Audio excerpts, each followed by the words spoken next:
Well, what was the positive looking back on releasing Heartbreak Weather the day the pandemic started and not, having that roll out how you wanted it to go? Actually, this personally affects me. Because that album is still great. I wish it got the love it deserves. Yeah, me too. Weirdly enough. Yeah, I spent the previous fucking 18 months doing the thing. And then do like 6 weeks of promo, rehearse for a whole tour, spend like weeks in the studio with the band. And then nothing. And then nothing. And then it's just you on Zoom, zooming us every other week. Yeah. All right, boys, what are you up to? Same thing as you were last week. Fucking nothing. But what's the good that comes out of that if you're looking at it like a glass half full type situation? Well, I just know that the fans will wrap themselves around it. The core group, will, it'll help them in some way. That's the positive. And then knowing that there is an end to this, we will leave our houses at some point, and then I'll have 3 albums to play. Yeah. So you just have to fucking think about it like that. If you don't laugh, you'll cry. That's a very Irish thing to say.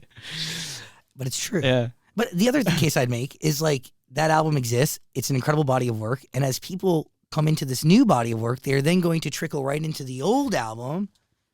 And it's a win for everybody. Yeah. Like, yes. Yeah, I think absolutely. Yeah, I would like to think that when this album comes out, then people would be like, oh, here's another one that we didn't notice. By the way, highly recommend Dear Patience. It's a great song. It's Zach on sang. Heartbreak Weather. Fucking obsessed with this song. I am. Yeah. By the way, there is going to be a link in the description below so you can listen to all of Niall's music on Amazon Music, including this new album, The Show. What were you thinking? What was the biggest difference between making Heartbreak Weather and this album? I think this one was more considered across the board. Everything, every part of it, like down to BVs and drum sounds and conceptually, just the overall thing. Whereas the last time I was like, I know what I'm writing about, but I'm just going to go in and try and write the best pop songs I can. Whereas this time I was, and I think it's the second album thing, isn't it?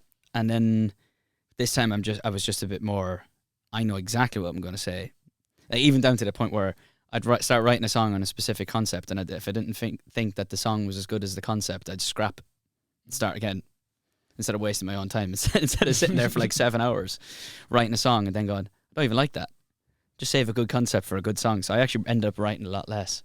I was like really considered about what I was going to say.